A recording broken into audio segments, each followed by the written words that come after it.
चलो क्लास 10 शुरू कर रहा हूं। क्लास 10 का इलेक्ट्रिसिटी चैप्टर पार्ट कुछ भी होगा पार्ट लेक्चर 8। देखो हम लोग आज पढ़ेंगे इफेक्ट्स ऑफ इलेक्ट्रिक करंट, मतलब इलेक्ट्रिक करंट देते कारण क्या क्या हो सकता है। जैसे कि देखो फर्स्ट इफेक्ट होता है हीटिंग इफेक्ट्स। जब भी हम लोग करंट भेजते हैं तो क्या प्रोड्यूस होता है? हीट प्रोड्यूस होता है। जब भी हम लोग किसी से करंट भेजते हैं तो क्या प्रोड्यूस होता है? हीट प्रोड्यूस होता है। सेकंड इफेक्ट्स मैग्नेट तैयार होते हैं एंड थर्ड इफेक्ट्स केमिकल। तो heating effects and magnetic effects and chemical effects. तो हीटिंग इफेक्ट्स हम लोग इस चैप्टर में पढ़ेंगे। मैग्नेटिक इफेक्ट्स जो है वो नेक्स्ट चैप्टर में है। Magnetic effects of electric current. Magnetic effects of electric current, कोई भी करंट के सामने से कोई भी वायर में अगर हम लोग करंट भेजेंगे तो वो टेम्परेरी जितने देर तक करंट भेजेंगे उतनी देर तक वो मैग्नेट में कन्वर्ट हो जाता है। और heating effects and chemical effects. Heating effects क्या होता है? जब हीट देंगे हम लोग करंट भिजवाएंगे तो उसके हीट प्रोड्यूस। कोई भी बल्ब आप जला लो, उसको पकड़ो, देखना थोड़ा गर्म लगेगा, ये सुनना। तो heating effects of electric current. आप लोगों ने टेलीविजन हो सकता है, टीवी, आयरन हो सकता है, बल्ब हो सकता है, ये सब क्या है? देखो atoms in the state of vibration. Atoms क्या होता है? कांपते रहते हैं। तो जब भी एटम्स वाइब्रेट होगा, एटम वाइब्रेट होगा, free electron in the state of random motion. Atom जब वाइब्रेट होता है, ये तो एटम्स है और ये जो फ्री इलेक्ट्रॉन्स है वो इस रैंडम मोशन में होगा। और इधर से अगर पोटेंशियल डिफरेंस होगा, इधर से हम लोग वायर कनेक्ट कर देंगे तो इलेक्ट्रॉन पास होने लगेंगे और करंट तैयार होगा। ऐसे kinetic energy, collision, loss in kinetic energy. देखो बहुत डिटेल्स में समझाया। क्लास 9 में आप लोगों ने पढ़ा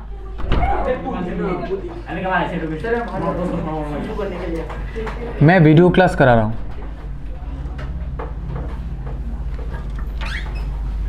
क्लास 9 में हम लोगों ने क्या पढ़ा? आशा कर तो potential energy and kinetic energy सुना होगा। काइनेटिक एनर्जी होता है जो मोशन के कारण जो एनर्जी आता है उसको बोलते हैं काइनेटिक एनर्जी। मोशन के कारण जो एनर्जी आते हैं उसको बोलते हैं। और पोजीशन चेंज होने के कारण और शेप के कारण जो एनर्जी आते हैं उसको बोलते हैं पोटेंशियल एनर्जी। जैसे कि सोचो ये रिमोट को मैंने यहां से यहां उठाया तो उसके अंदर एनर्जी स्टोर हुआ ना, इसको बोलते हैं पोटेंशियल, क्योंकि पोजीशन चेंज हुआ, हाइट के कारण हुआ। शेप के कारण, जैसे कि स्प्रिंग को अगर ऐसे दबा के छोड़ दो, ऐसे ऐसे करेगा, तो ये है पोटेंशियल एनर्जी। पोटेंशियल एनर्जी का फॉर्मूला है mgh, ठीक है। और काइनेटिक एनर्जी का फॉर्मूला है हाफ mv स्क्वायर। m यानी मास, v यानी वेलोसिटी, हाफ mv स्क्वायर। तो हम लोग एनर्जी का एक कंजर्वेशन ऑफ मतलब जैसे कि कंजर्वेशन ऑफ मास है, उसी तरह कंजर्वेशन ऑफ एनर्जी भी है, law of conservation of energy. यानी हम लोग ना एनर्जी क्रिएट कर पाएंगे ना एनर्जी को हम लोग डिस्ट्रॉय कर पाएंगे। एनर्जी रिमेन कांस्टेंट, लेकिन एनर्जी एक स्टेट में दूसरा स्टेट में कन्वर्ट हो सकता है। जैसे कि सोचो मैंने इसको जोर से थप्पड़ लगाया, सोचो, तो ये मेरा मैकेनिकल एनर्जी था। मैकेनिकल एनर्जी, ये mechanical energy converted into heat energy. थोड़ा गर्म हो जाएगा गाल, साथ में साउंड एनर्जी। तो साउंड एनर्जी को प्लस करोगे, हीट एनर्जी को प्लस करोगे तो मैकेनिकल एनर्जी का बराबर होगा। मतलब ये चेंज हुआ लेकिन नया कोई एनर्जी क्रिएट नहीं हुआ, एक स्टेट में दूसरे स्टेट में कन्वर्ट हुआ, मतलब एनर्जी फॉर्म चेंज हुआ। समझ में आ रहा है क्या? हाँ, एनर्जी का फॉर्म चेंज हुआ लेकिन क्रिएट नहीं हुआ। किंतु समझ में, जैसे कि देखो ये mechanical energy convert into sound energy. उसी तरह का फैन का बटन दबाओ, electric energy converted into mechanical energy, yes और नॉट? सो उसी तरह सा काइनेटिक एनर्जी के कारण, ये मोशन में है ना, सारे बंदे मोशन में होगा तो काइनेटिक एनर्जी होगा ही होगा। जैसे कि मैं अगर ऐसे चलूंगा, मेरा काइनेटिक एनर्जी होना चाहिए क्योंकि मेरा एक मास है, वो उस मास के साथ मेरा वेलोसिटी कितना है बाहर कर लो। अगर बोला मैंने 2 मीटर पर सेकेंड तो ½ mv² से मल्टीप्लाई कर दो, मेरा काइनेटिक एनर्जी बाहर हो जाएगा। अगर सोचो मैंने क्वेश्चन किया, एक ट्रक है और एक मारुति है, बैन है, दोनों एक बिल्डिंग को धक्का दिया, तो किसने ज्यादा चोट पहुंचाया होगा? गलत जवाब, गलत जवाब। आपको बोलेंगे सर मुझे नहीं पता, क्योंकि हम लोग को काइनेटिक एनर्जी बाहर करना है। अगर सोचो एक ट्रक ऐसे चल रहा है तो किसी को धक्का लगने से कुछ होगा क्या? लेकिन सोचो अचानक एक मारुति 200 किलोमीटर पर आ रहा है तो क्या होगा? तो ना मारुति करेक्ट है। तो आपको यह पता लगाना होगा कि सर काइनेटिक एनर्जी किसका ज्यादा है। मास जिसका ज्यादा है उसका काइनेटिक एनर्जी ज्यादा है, ये कोई जरूरी नहीं है, निर्भर करेगा वेलोसिटी के ऊपर। समझ में आया? अगर मैं बोलता दोनों सेम वेलोसिटी में है तो बोल सकते हो हाँ तो ट्रक है, सेम वेलोसिटी में है तो ट्रक का मास ज्यादा है तो ऑब्वियसली काइनेटिक एनर्जी भी उसका ज्यादा होगा, क्योंकि वेलोसिटी अगर सेम है। मैंने तो वेलोसिटी नहीं बोला था ना, समझ में आया क्या? तो इसमें क्या चाहिए? Common sense. क्या चाहिए? इसीलिए मैंने पहले दिन से बोल रहा हूं, साइंस में साइंस से ज्यादा चाहिए कॉमन सेंस। तो जिन बंदे का कॉमन सेंस बहुत तेज है वो आगे बढ़ेंगे, और जिन लोगों का कॉमन सेंस नहीं है, सिर्फ किताब बहुत सारे किताब लेके पढ़ेंगे तो कुछ नहीं होगा। भाई कॉमन सेंस अप्लाई करो, कॉमन सेंस अप्लाई करो, कॉमन सेंस अप्लाई करो। काइनेटिक एनर्जी, आप ये नहीं बोल सकोगे मारुति और ट्रक से ट्रक ज्यादा डैमेज करेगा, ये निर्भर करेगा ट्रक का तब वेलोसिटी क्या था। सोचो ट्रक ऐसे चल रहा है, तुम सामने जाओ ना, कुछ होगा क्या? थोड़ा सा लगाओगे तुम हिट जाओगे। ट्रक का वेलोसिटी सोचो 0.1 किलोमीटर पर आवर चल रहा है, लेकिन पता ही नहीं चल रहा है। मारुति आ रहा है 200 किलोमीटर पर आवर, तो लागोगे कहां जाओगे पता नहीं, है कि नहीं? सो यानी कोई बंदा अगर मोशन में है तो उसका एनर्जी तो होना ही चाहिए। उस एनर्जी को क्या बोलेंगे? Kinetic energy. तो इसमें एटम है और एटम वाइब्रेट है, वाइब्रेशन में उसके अंदर जो फ्री इलेक्ट्रॉन है वो मोशन में है, मोशन में है मतलब काइनेटिक एनर्जी है, यानी मोशन में काइनेटिक एनर्जी, कोलिजन होगा, काइनेटिक एनर्जी एक दूसरे के साथ एनर्जी होगा, लगेगा धक्का लगेगा, ऐसा ऐसे चलेंगे धक्का लगेंगे। कोलिजन पता है ना, कोलिजन लगेगा कि धक्के लगेगी।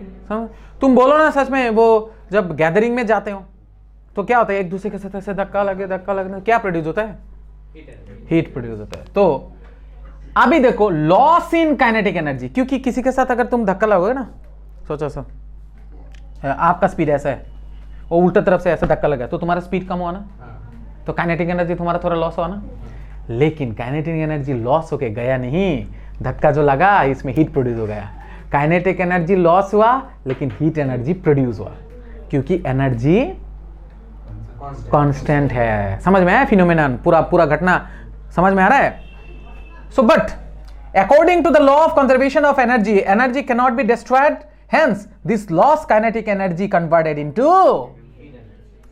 अरे ये इलेक्ट्रॉन तो सर चल रहा था, तो इलेक्ट्रॉन चलने के कारण इलेक्ट्रॉन के अंदर क्या होना चाहिए? काइनेटिक एनर्जी आना चाहिए। काइनेटिक एनर्जी तो सर धक्का लगने के कारण लॉस हो गया, तो लॉस होके जाएगा कहां? Heat energy. इसी तरह से हीट प्रोड्यूस होता है। समझ में आया क्या? तो क्या आया? Heat energy. तो ये समझ में आया ना, करंट भेजने से क्यों हीट प्रोड्यूस होता है? करंट भेजने से उन लोगों के बीच कोलिजन होता है, कोलिजन के कारण काइनेटिक एनर्जी हीट एनर्जी में कन्वर्ट होता है, क्योंकि energy can not be created और destroyed. This is the conservation law of energy. Feel आया? समझ में आया क्या? एक्सप्रेशन तो दे, समझ में आए तो समझ में आने के एक्सप्रेशन दे। ऐसे अगर बोला मैं अगर ऐसे बनाऊंगा kinetic energy equal to kinetic energy, ऐसे समझ में आएगा? तो मैं भी तो एक्टिंग करके समझा ना, तुम बोलते एक्सप्रेशन दो। तो ये कितना क्या करने से क्या होगा? साइंटिस्ट जूल ने, Joule's law, heat produced in a resistor is directly proportional to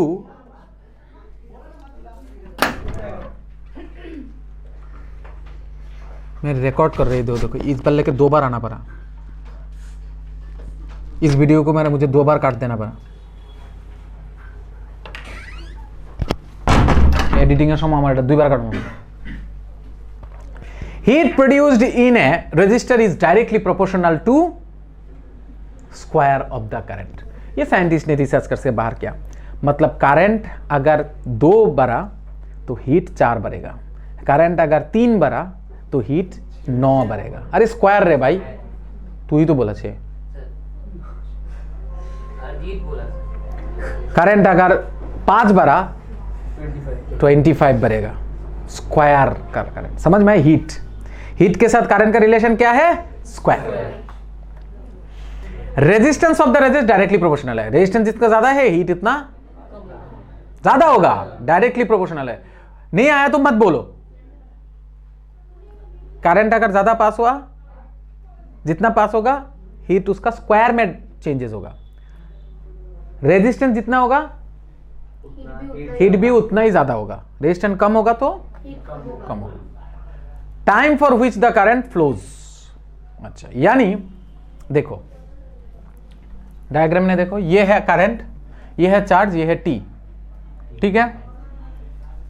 according to Coulomb's I is equal to Q by T, जानते कि नहीं जानते? I is equal to Q by T. तो उस हिसाब से Q इजिकल टू व्हाट?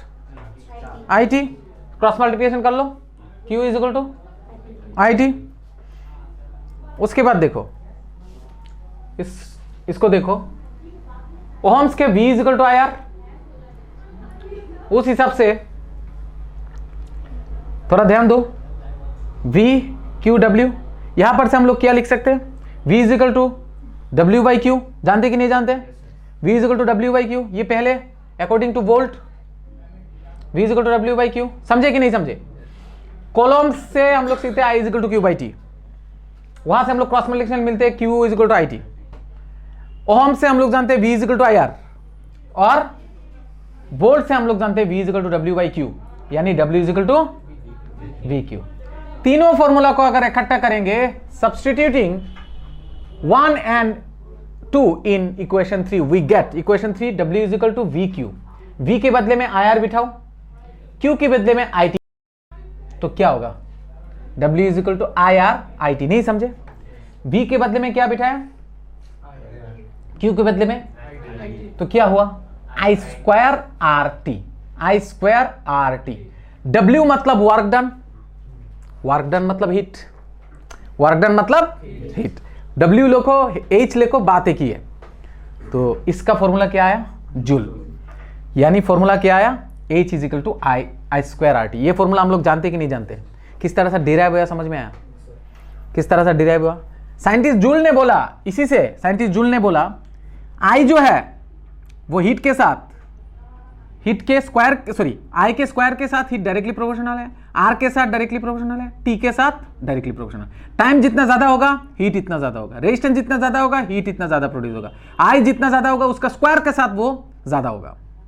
वो फॉर्मूला डिराइव कैसे हुआ, आया कैसे? कि सर हम लोग जानते हैं कि कॉलम से फॉर्मूला से हम लोग जानते हैं I is equal to Q by T, वहां से लिखते Q is equal to I T. Scientist क्या बोलते हैं, ओहम्स के फॉर्मूला से जानते हैं V is equal to I R. और हमारे वोल्ट, साइंटिस्ट वोल्ट के फॉर्मूला से जानते हैं V is equal to W by Q, यानी W is equal to V Q. W मतलब वर्क डन, वर्क डन मतलब हीट। V का वैल्यू बिठा दो आई आर, Q का वैल्यू बिठा दो आई टी, यानी I स्क्वायर आर टी हो गया जूल्स, क्योंकि साइंटिस्ट जूल ने इसको वो किया। समझ में आया क्या? क्लियर? अभी आप लोग बोलो, which out of this is the right answer of Joule's law? देखो, H is equal to V I T, H is equal to I square R T, H is equal to V T by R, H is equal to V square T by R. कौन सा है? देखो यहां पर since V is equal to I are,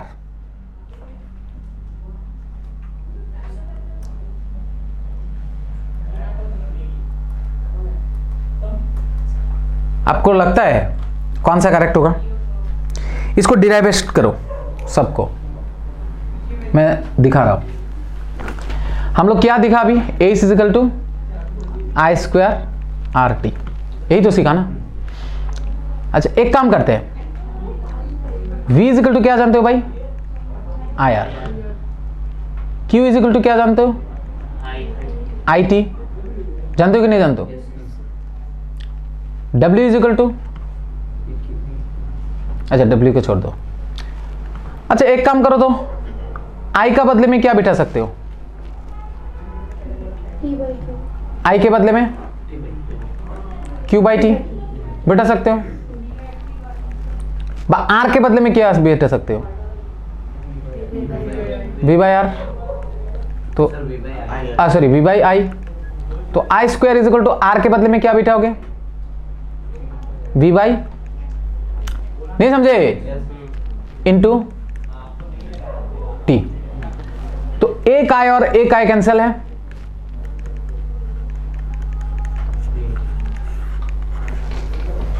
आपने क्या answer दिया था,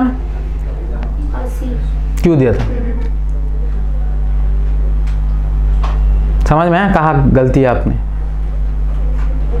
सी होगा क्या आंसर, तो ये है आंसर, नो। कोशिश करके देखो। अभी एक काम करो, आई को रिप्लेस करो। आई का वैल्यू क्या है, यहां से आई बार करो, नहीं यहां से करो, यहां से आई इजिकल टू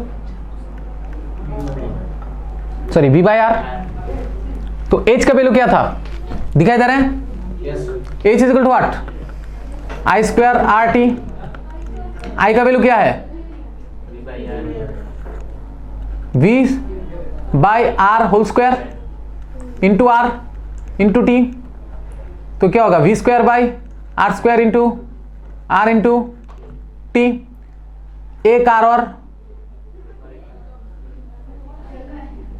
ये आर कैंसिल है, यस और नॉट, ठीक है। तो क्या कहा, V square T by R. ये देखो आया क्या, तो मतलब तीनों ही करेक्ट है, इसलिए तो नाम दिया, मल्टीपल चॉइस नहीं है ये, brain tester. Which out of this is the right answer for joules law. समझ में आया क्या, क्या समझ में आया, कुछ भी नहीं आया। V is equal to I R, therefore I is equal to I R I T, यानी AC is equal to I square R T, ये तो करेक्ट है। V is equal to I R यानी H is equal to what, I square R square T into R, H is equal to I square R T. उस हिसाब से अगर देखा जाए, अगर हम लोग को यहां से पिक करना है आंसर, तो कौन सा बिठाएंगे, यही बिठाएंगे अगर पिक करना है तो। लेकिन H का फॉर्मूला क्या है बोलो, H is equal to what, I square R T. तो V इजिकल टू क्या है, आई आर, तो R को रिप्लेस कर देते हैं, R is equal to V by R. तो I square V by R, ये क्या, I square into V by I into T, I I cancel, तो वी आई टी भी तो होता है ना, समझ में आया क्या, okay. Electric bulb, filament made of tungsten, high resistance and high melting point. नहीं होता तो पता है क्या, अगर ये इसका रेजिस्टेंस हाई नहीं होगा तो करंट को रोकेगा नहीं और इसका हीट जनरेट नहीं होगा और बल्ब ग्लो नहीं करेगा, एक नंबर। अगर हीट ज्यादा प्रोड्यूस होता है, उसका मेल्टिंग पॉइंट अगर कम हो तो पिघल जाएगा। सिल्वर का, गोल्ड का अगर यूज करेंगे तो उसका मेल्टिंग पॉइंट लगभग इससे कम है, बहुत कम है, तो ये पिघल जाएगा, बल्ब खराब हो जाएगा। इसीलिए हाई रेजिस्टेंस वाला लिया और 3380 सेंटीग्रेड किसका है, टंगस्टन का, इसीलिए हम लोग टंगस्टन का वायर यूज करेंगे। समझ में आया क्या। Chemically inactive nitrogen and argon use करेंगे। देखो ज्यादातर आर्गन जो होता है वो किसी के साथ रिएक्ट नहीं करता, क्योंकि आर्गन के आउटरमोस्ट सेल में कितना होता है, 8 इलेक्ट्रॉन होता है, 288, आर्गन का होता है 18। नाइट्रोजन का तो 7, नाइट्रोजन भी रिएक्ट नहीं होता, इसीलिए चिप्स के पैकेट में, ये सब के पैकेट में क्या रहता है, नाइट्रोजन रहते हैं, इसीलिए ये सब गैस दिया जाता है ताकि वो ऑक्सीडाइज ना हो जाए। क्लियर है क्या। उसके बाद to prevent oxidization. Electric iron, electric iron में क्या होगा, एक कॉइल ऑफ हाई रेजिस्टेंस, बहुत ही हाई रेजिस्टेंस का एक कॉइल रहता है, और क्या होता है, कवर्ड बाय एक इंसुलेटर, ठीक है। It prevents the current from entering into the metal and thus protect the user from getting an electric shock. लेकिन आप एक चीज ख्याल मतलब फॉलो करके देखना, जो भी हीटिंग एलिमेंट में उसमें 3 पॉइंट है। टीवी का प्लग में देखो 2 पॉइंट, लेकिन एसी का देखो 3 पिन प्लग, रेफ्रिजरेटर का देखो 3 पिन प्लग, कोई टोस्टर अगर है घर पे तो उसका देखो 3 पिन प्लग, माइक्रो ओवन अगर हो तो वो देखो 3 पिन प्लग, हीटर अगर है तो 3 पिन प्लग्स। लेकिन आप कोई नॉर्मल जैसे कि टीवी का, एलईडी स्क्रीन का, ये सब का देखोगे 2 पिन प्लग। जैसे कि ये जो कैमरा लगा हुआ है वो भी 2 पिन का। क्यों, सवाल आता है क्यों? एक्चुअली 2 पिन 3 पिन एक्चुअली काम क्या करता है, देखो ये है, सोचो, एक्चुअली तो प्लस और माइनस की जरूरत होता है ना, मेन लाइन से तो 2 ही तार आता है ना, तो ये वाला तार करता है क्या, ये वाला कनेक्शन क्या करता है, ये आर्थिंग में जाता है, मिट्टी के अंदर चले जाता है, समझ में है, ये आर्थिंग का सिंबल। तो सोचो यहां से 2 वायर, एक कॉइल के प्लस के साथ एक और एक डिवाइस के साथ लगा दिया, क्लियर, और एक मेटल के साथ कनेक्टेड है जो यहां पर जाके लगेगा, समझे क्या? तो क्या होता है देखो, सोचो बहुत ज्यादा हीट प्रोड्यूस हुआ और यहां से कोई एक इंसुलेटर जो तो पिघल गया, और उसका जो कनेक्शन है वो किस में लग गया, मेटल बॉडी में लग गया, नहीं मेटल बॉडी में लग गया, तो अभी मेटल में क्या होगा, इलेक्ट्रॉन होगा, इलेक्ट्रॉन। तो आप जब टच करोगे वो इलेक्ट्रॉन क्या चाहेगा, आपके बॉडी से होकर आर्थ में चले जाने की कोशिश करेंगे, तो यानी आपका बॉडी तो आप ये क्या बन जाएगा, कंडक्टर बन जाएगा। नहीं समझ में आ रहा है? तो आपको क्या लगेगा, झटका। इसीलिए वो ना हो, जो भी हीट प्रोड्यूसिंग एलिमेंट्स होते हैं, अप्लायंस होते हैं, उसके साथ एक्स्ट्रा एक वायर होता है जो मेटल बॉडी के साथ कनेक्टेड है, वो जो एक्स्ट्रा इलेक्ट्रॉन यहां पर स्टोर था वो इसके साथ होके, यहां से होके आप पकड़ने से पहले ही वो मिट्टी के अंदर चले जाएंगे, यानी आप तब पकड़ने से भी आपको शॉक नहीं लगेगा। दिस इज द फंडा ऑफ 3 पिन। इसीलिए जो भी हीट प्रोड्यूसिंग अप्लायंस है उसमें 3 पिन होता है, और 3 पिन किंतु ये अर्थिंग होता है, अर्थिंग में जो अर्थ में जाने के लिए, समझ में आया? किसी घर में अगर थंडर हो तो थंडर भी एक इलेक्ट्रिसिटी है ना, करंट है, तो अगर एंटेना अगर है तो एंटेना उसको पकड़ के क्या करेगा, अगर अर्थिंग अच्छा है तो मिट्टी में घुसा देगा, नहीं तो आपके घर का अप्लायंस खराब हो जाएंगे। समझ में आया क्या? Okay. Heavy metal block which electric current passes through the coil, it gets heated. Electric fuse, आपको पता होगा फ्यूज क्या होता है, फ्यूज में एक लो मेल्टिंग पॉइंट का, मैं 3 बार आया हूं दिया, 3 बार काट दे लोग वीडियोटा আমার এত কেস কেসি।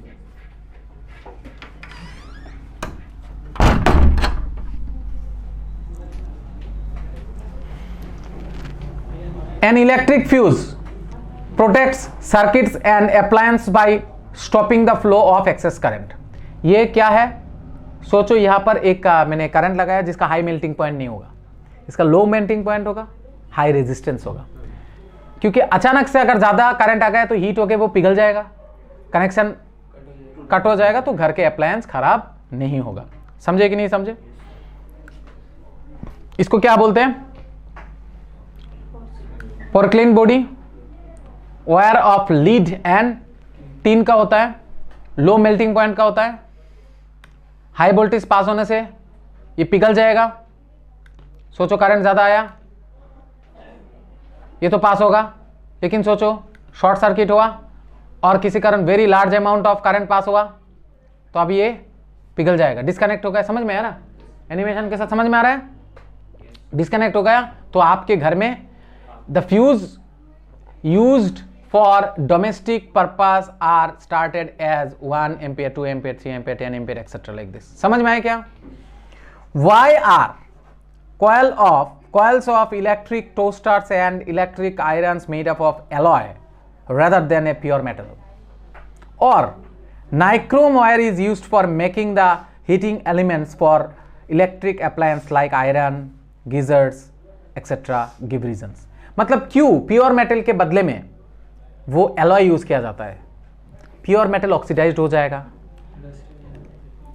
Coils of electric toaster and irons are made up of alloy rather than pure metals because resistivity of alloy is higher than pure metal. Pure metal से resistivity alloy का, alloy have higher melting point and alloy do not oxidized. ये तीन कारण से हम लोग alloy use करते हैं instead of pure metal. नहीं समझे? Why does the cord of an electric heater not glow while the heating element does? Question आता है ना, एक बल्ब में जो फिलामेंट है वो ग्लो करता है, माने लाइट देता है, लेकिन हीटर का, टोस्टर का हीटर का तो जस्ट एक थोड़ा सा लाइट देता है, इसके तरह ग्लो तो नहीं करता ना, क्यों? समझ में आया क्या? क्वेश्चन समझ में आया? The heating element is made up of alloy which is very high resistance, so when current flows through the element it becomes very hot and glows. The cord is usually made up of, नहीं, question कुछ इस तरह से है, heater में जो cord use हुआ, why does the cord of an electric heater not glow while heating element does? Cord जो यूज है वो तो ग्लो नहीं करता है ना, लेकिन उसके अंदर जो एलिमेंट है वो ग्लो करता है, क्यों? अरे भाई, ये बल्ब जो जल रहा है ना, वो वायर से जो गया वो वायर क्यों ग्लो नहीं कर रहा है, ये क्यों ग्लो कर रहे हैं? समझ में आया क्या question? The cord is usually made up of metals like copper and so has low resistance. Thus, for the same current, the cord does not become so hot and hence does not glow. पास होता है वो सारे, resistance कम होने के कारण वो रुकता नहीं है, सबको छोड़ देते हैं, पास हो जाते हैं, वो ग्लो नहीं होता, लेकिन वहां जाके रेजिस्टेंस ज्यादा होने के कारण वो रुक जाता है और ज्यादा करंट, ज्यादा ग्लो करता है. समझ में आया? ये तो था हमारा एक टॉपिक.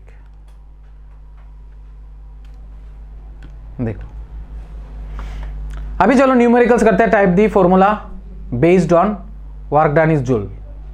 देखो ये तीनों फॉर्मूला आया था कि नहीं, मैंने जो कैलकुलेट किया था. W is equal to I square R T, ये भी करेक्ट है. W is equal to V square T by R, ये भी करेक्ट है. W is equal to V I T. ये दोबारा डिराइव करके दिखाना जरूरी है, हाँ जरूरी है. लास्ट स्लाइड में दिखाया ना कैसे आया. पावर इज इक्वल टू, ये याद रखना, P is equal to W by T. P is equal to W by T. उसी हिसाब से इसका भी बहुत सारे फॉर्मूला होता है. तो W is equal to what, PT.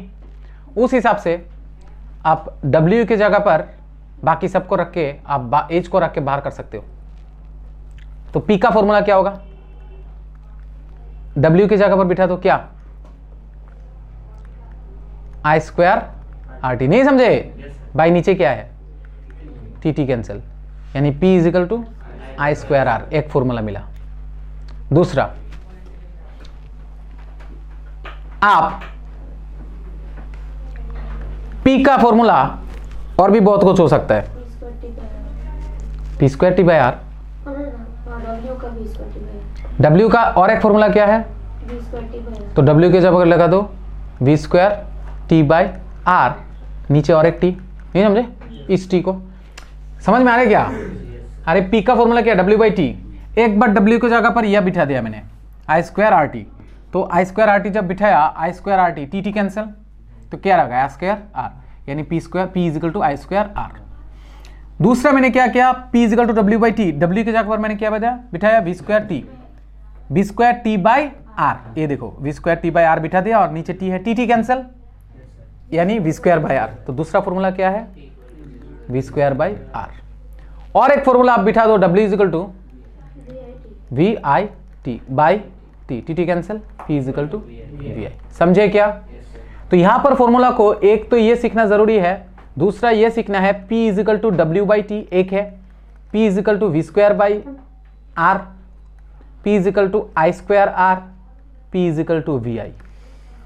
समझे क्या? ये दो फॉर्मूला आपको याद करना ही है. करना समझ में आया? कैसे आया वो भी दिखा दिया. Any doubt? समझ में आया क्या? चलो आगे बढ़ते हैं. ये देखो P square is equal to I square R, T cancel, I square R. इसका पावर का यूनिट होता है वाट और वर्क डन का होता है जूल, और जूल पर सेकंड जो बात है वाट वही बात है, जूल पर सेकंड जो बात है वाट भी वही बात है। समझ में आया क्या? हाँ, उसके बाद क्या हुआ? वाट। ओके, चलो अभी मैथ करते हैं। फिजिक्स का मैथ बहुत ही इजी है, मैंने बोला जो आपको मिलेगा उसको लिखो, जो मिसिंग है उसमें क्वेश्चन मार्क डालो, वैल्यू बीटा हो जाएगा। 100 joule of heat is produced each second in A 4 ohm resistance. तो जो 100 जूल यानी आपको वर्क डन दे दिया 100 जूल, या तो आपको लिख सकते हो H is equal to 100 joule, बात एक ही है। ईच सेकेंड यानी T is equal to 1 second, each मतलब 1, resistance is equal to R is equal to 4 ohm. Find the potential difference across the resistor, यानी you have to find out V, potential difference बाहर करने के लिए बोला। तो आप बोलो ना ऐसा क्या फॉर्मूला है इससे आप बाहर कर सकते हो? आप क्या क्या फॉर्मूला अभी तक देखे हो? W is equal to V square by W is equal to आपने क्या देखा? I square RT। W is equal to आपने क्या देखा? V square T by R। W is equal to क्या देखा आपने? VI T। समझे क्या? तो आप देखो ना इसमें से कौन सा वैल्यू आपको दिया हुआ है। I तो नहीं है, तो आप ये वाला फॉर्मूला यूज नहीं कर पाओगे, इसमें कोई पर भी I नहीं है। इसमें भी I है तो ये वाला फॉर्मूला भी आप यूज नहीं कर पाओगे। तो इसको कर लो ना, W is equal to V square T by R। तो आपको B बाहर करना है ना, तो क्रॉस मल्टीप्लिकेशन कर लो, तो क्या होगा? V square T is equal to WR। नहीं समझे? तो आपको V square is equal to क्या होगा? WR by T। W का वैल्यू कितना है? 100। R का वैल्यू कितना है? नीचे कितना है? 1। तो यानी V square is equal to क्या है? 100 इंटू 4। 1 लिखने की जरूरत नहीं है। V is equal to root over 100 into 4। 100 से 10 बाहर होगा, 4 से 2 बाहर होगा, कितना होगा? 20। यानी पोटेंशियल डिफरेंस कितना होगा? 20। नहीं समझे? नहीं समझे? क्लियर है क्या? कोई टफ था? फॉर्मूला बिठाओ, हो जाएगा।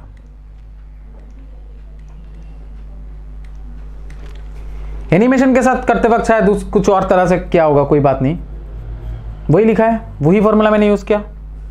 समझ में आया क्या? कोई डाउट? 400 का होता है 20। Any doubt? The potential difference the resistance is 20 volt. समझ में आया? तो सेकंड नंबर पे जाते हैं। चलो, compute the heat generated while transferring this column, यानी जो भी आपको मिलेगा Q इज इक्वल टू लिख लो 9C। समझे क्या?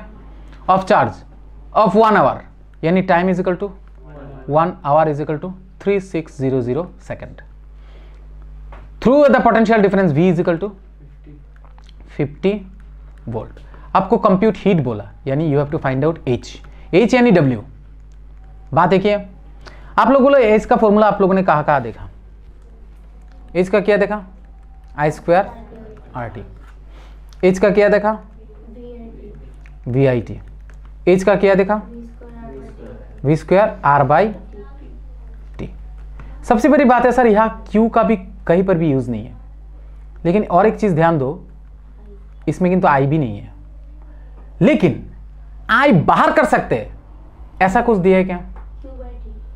हम लोग जानते हैं ना I is equal to Q by T, जानते हैं क्या? तो Q का क्या है? 96। T कितना है? 3600। समझ में आ रहा है? दिखाई दे रहा है क्या? 0000 कैंसिल, 6 से जाएगा तो कितना होगा? अच्छा, 2 से जाएगा तो 18, 2 से जाएगा तो 4 2 8, 1680। 2 से जाएगा तो 2 से जाएगा तो अभी 3 से जाएगा 3 से जाएगा तो 80, यानी 80/3 एम्पियर। इतने रख दो। समझ में आएगी नहीं आया? समझ में आएगी नहीं आया? अभी मुझे क्या चाहिए बोलो? अभी आपको मिल गया I, अभी आपके पास I है, T है, V है, तो एज बाहर कर पाएगा। H is equal to VIT। V कितना है? 50। I कितना है? 80/3। टी कितना है? 3600। तो यहाँ पर कितना है? 3 से काटूंगा तो कितना होगा? 1200। तो ये कितना होगा?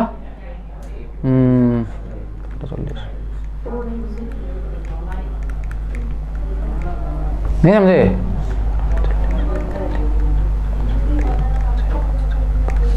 नहीं समझे? क्लियर और नॉट क्लियर?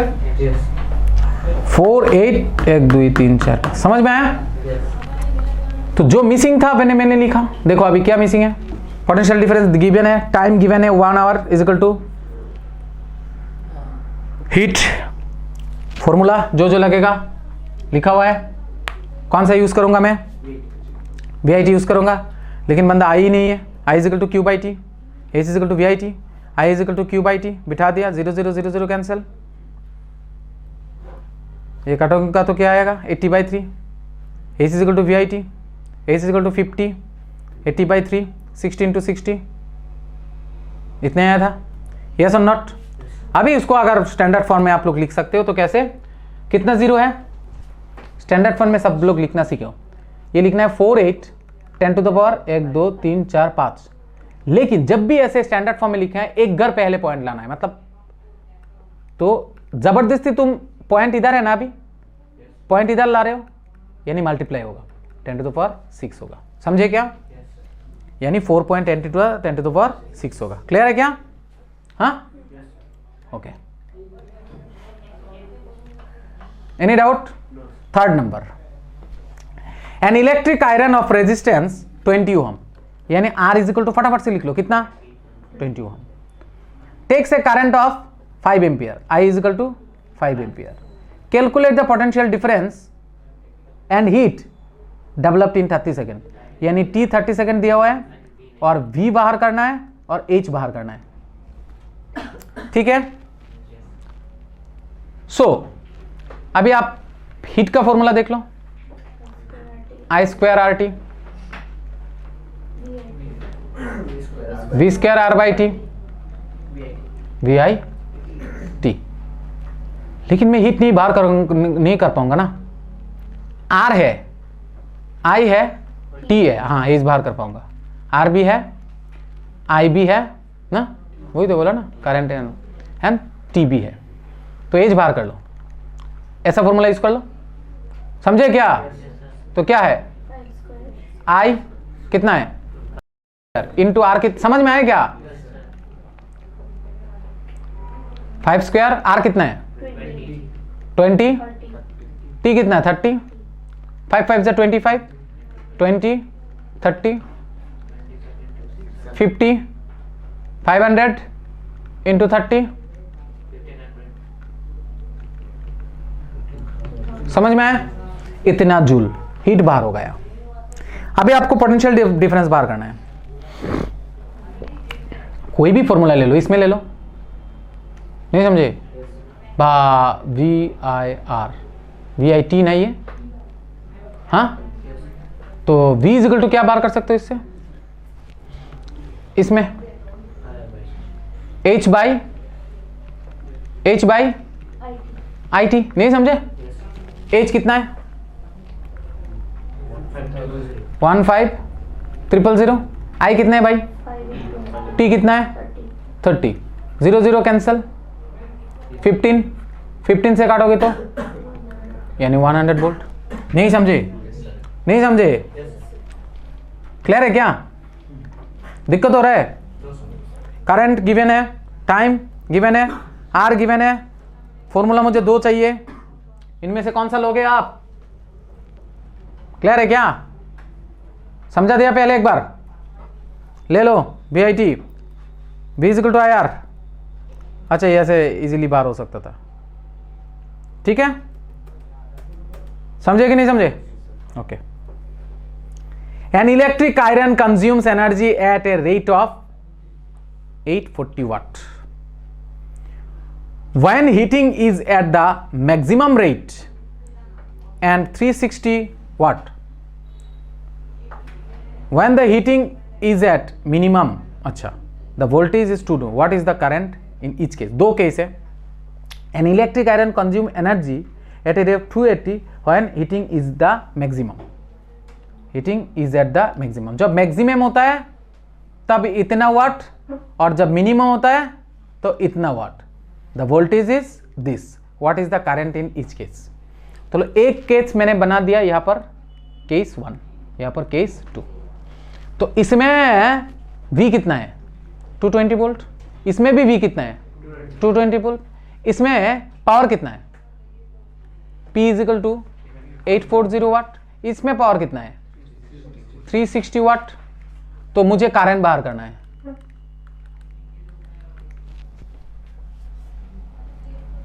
खत्म. तो फॉर्मूला क्या है P का फॉर्मूला देखा ना, P is equal to what V into I, यानी I is equal to what P by V, I is equal to what यानी पाई I मैक्स यानी I मीन. कितना होगा P बाई V. तो P कितना है यहाँ पर 840, V कितना है 220, P कितना है यहाँ पर 360, 220, 00 कैंसिल, 2 से काटो 11, 2 से काटो 42. नहीं समझे, 00 काटो, 2 से काटो 11, 2 से काटो 18, यानी I होता है यहाँ पर 42/11, यहाँ पर होता है 18/11. तो 42/11 42 यानी 11 1 जार 3 जार 33, यहाँ पर 9 आएगा शायद ना, 0.0, 8 से 88, यहाँ पर कितना आएगा 2 0 1 11 9, इस चलते रहेंगे. मतलब 3.81 बा 82 हो सकता है, उसके बाद वाला 8 आएगा, राउंड अप करोगे तो 82. समझ में आया. Can you please find it. समझ में आया कि नहीं आया बोलो. Any doubt. फास्ट हो रहा है क्या.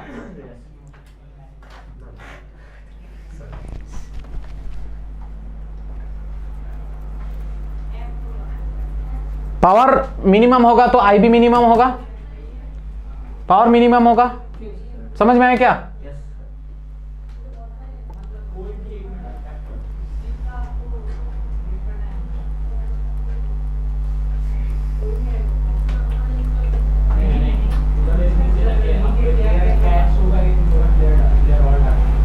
नहीं समझे. वही तो जो मैंने किया 3.82, इसका ही तो कैलकुलेशन किया था मैक्स का, और दूसरे वाले का क्या आया था 18/11 आया था, है ना. तो 18/11 आएगा तो उसको काटाकाटी मैंने नहीं किया था, 1.64 समथिंग. समझ में आया क्या. एनी डाउट, कोई दिक्कत, कोई परेशानी नहीं समझ में आया. लेकिन आप लोग क्या करना, घर में जाके कुछ अलग बुक खरीद लेना, वो पढ़ना, ये सब मत नहीं पढ़ना. जो कंसेप्ट क्लियर करते वो नहीं करके अलग अलग मत करो. ये सब जो मैं बोलता हूं ऐसे ही करो. समझ में आया क्या. An electric bulb is rated 220 volt and, तो फटाफट जो मिला वो लिख लो. V is equal to 220 volt, P is equal to 100 watt. What it is operated when it is operated in 110 volt, यानी V is equal to 1110 volt the power consume. यानी जब बंदे को एक ही बल्ब है ना, एक ही बल्ब है, जब इसमें इस पावर में लगाते हैं तो वाट इतना दिखाते हैं, जब इस वोल्टेज में लगाएंगे तो कितना दिखाएगा. तो दोनों में क्या सेम रहेगा बोलो. करंट तो सेम नहीं रहेगा, चीज एक ही है, दोनों का रेजिस्टेंस सेम होगा. मतलब सोचो एक का बल्ब को मैंने एक बार वो 220 सप्लाई में लगाया तो वो 100 दिखा रहा है, और जब 110 में लगाया तो उसका पावर कितना कंज्यूम होगा. कि दोनों बल्ब का रेजिस्टेंस सेम है ना कि बल्ब इधर से लगाते इधर रेजिस्टेंस कम हो जाएगा.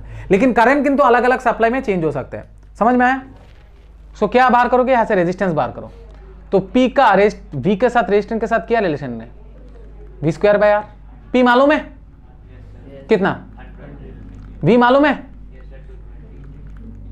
नहीं समझे, डिवाइडेड बाई R. तो यहां से R बाहर कर पाओगे. 220 इंटू 220 डिवाइडेड बाई 100, 0 0 0 0 कैंसिल, 2 2 यानी कितना होगा 2 2 जार 4, 2 2 2 2 2 4 4 2 8 2 2 4 484 वो हम समझे क्या। अभी इधर आपको आर मिल गया 484, समझे क्या। तो हम लोग क्या जानते हैं, P is equal to V square by R. P कितना है पता नहीं, 110 इंटू 110 बाई आर कितना है 484। नहीं समझे, 11 से काटो 10, 11 से काटो 4 11 ज़र 44 4 4 4 11 ज़र 44, समझे क्या।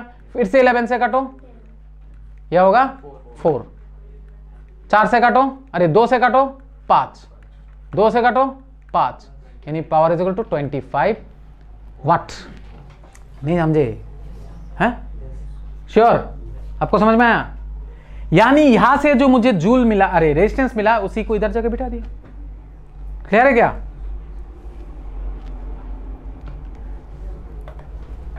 देखो 220 वोल्ट में लगाया, तब उसका पावर कितना दिखाया, इतना। P2 कितना होगा, यानी power 1 is equal to 100, V1 is equal to this. समझ में आया क्या।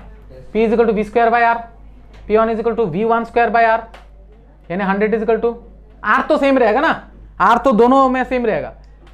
इसका कैलकुलेशन करके ऑलरेडी बाहर किया, कितना आया था 484 ohms. Resistance remain constant even at 110 में, सेम रहेगा ना। तो P2 is equal to V square by R, V2 square by R, तो V2 कितना है 110 इंटू 110, नीचे कर दिया।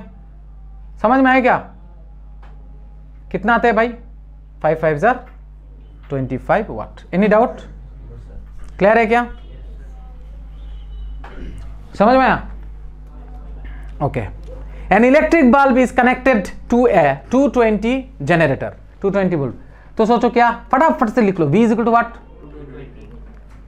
द करंट इज 0 पॉइंट, यानी I is equal to 0.50 ampere. What is the power of the bulb, you have to find out P is equal to है, P is equal to V into V कितना है, I कितना है, तो क्या होगा 2 5 ज़र 5 2 ज़र 11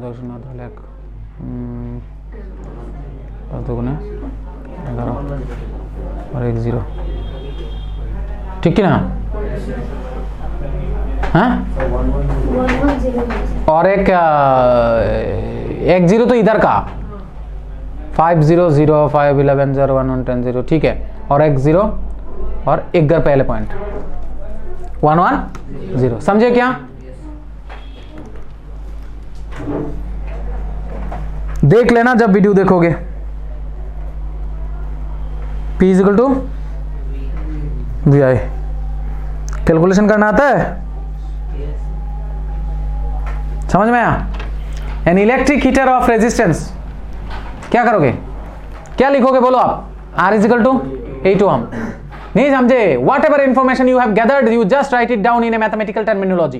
क्या लिखोगे, R is equal to 8 ohm, बाकी पढ़ो या ना पढ़ो।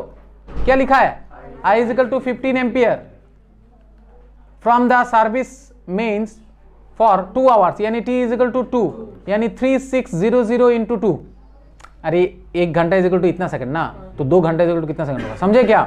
Calculate the rate at which heat is developed in the heater, calculate the rate at which the heat is, यानी you have to find out power.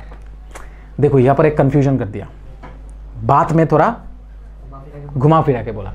Calculate the rate at which the heat, यानी heat बाहर करने बोला, लेकिन heat rate के form में, यानी heat को, हीट मतलब W by T is equal to what, P, यानी इनडायरेक्टली क्या बाहर करने के लिए बोला। समझ में आएगी नहीं आया, समझ में, हाँ, बातों को गहरे के समझो, ठीक है। डेवलप्ड इन द हीटर, तो आप बोलो P is equal to what, क्या क्या फॉर्मूला जानते हो आप, V स्क्वायर बाई आर जानते हो, P इज इक्वल टू क्या जानते हो, I स्क्वायर आर जानते हो, नहीं समझे।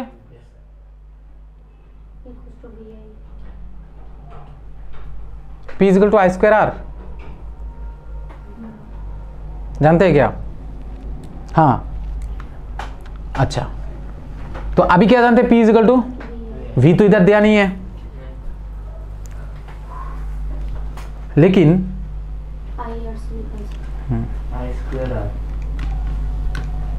रेजिस्टेंस कितना दिया हुआ है 8 ओम, कैलकुलेटर आई कितना दिया है 15 ampere, power I square R बाहर कर लिया मैंने, इतना क्लियर है।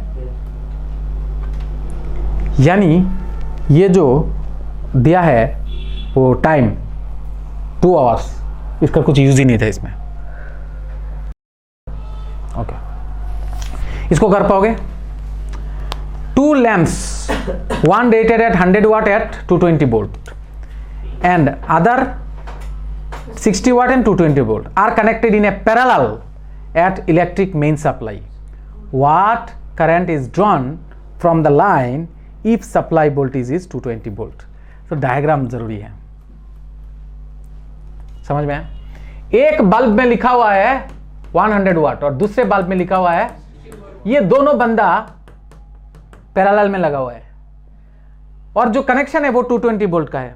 कितना है? अभी बोलते हैं बोले करंट कितना खींचेगा, तो पहले इसका रेजिस्टेंस बाहर करो, पहले इसका रेजिस्टेंस बाहर करो। समझ में आया क्या? समझ में आया क्या? तो इन दोनों को पैरेलल में इक्विवेलेंट रेजिस्टेंस बाहर करो। नहीं समझे? क्या करना है?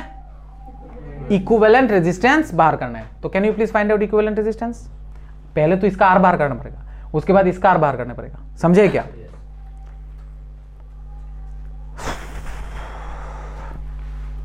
I is equal to what? तो current drawn by the bulb of rating 100 कितना? I1 is equal to P1 by V। Power और कितना हुआ? Similarly current drawn by the 60 कितना होगा?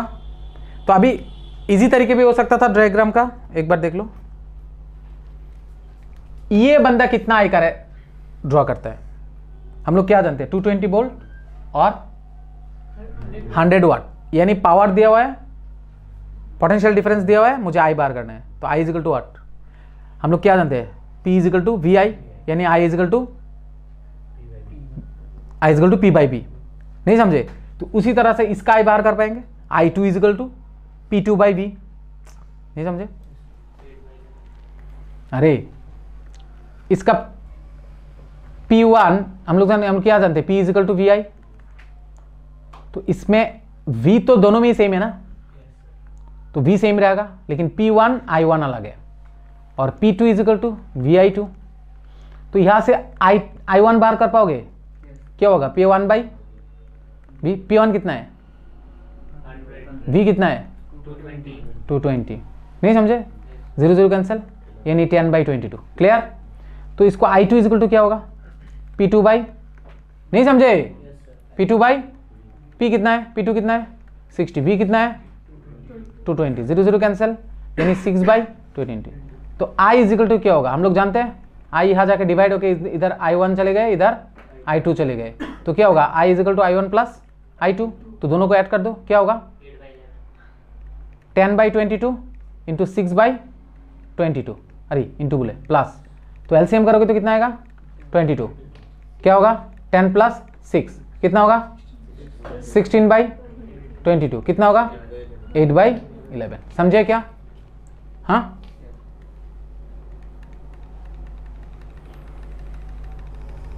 क्लियर? दोनों को ऐड कर दो। तो इसको अगर 8 बाई 11 ना करके इसका पॉइंट में लेना चाहते हो वो भी ले सकते हो। 8 बाई 11 को काटाकाटी करने से ऐसे ही आएगा। Any doubt? कोई शक? समझ में आ रहा है पूरा? ओके।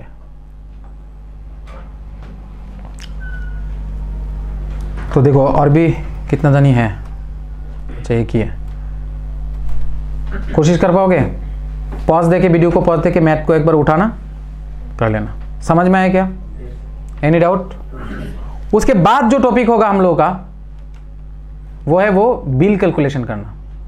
कितना करंट का बिल आया, कितना वो आया, हाँ वो एनर्जी कितना कंज्यूम हुआ, और एक क्लास में हम लोग इसको ख़त्म कर पाएंगे। ठीक है? इलेक्ट्रिसिटी जो भी करेंगे एकदम डिटेल्स में करेंगे और वीडियो को मैं अपलोड कर दूंगा, वो लोग वो देखना है, उठाना है।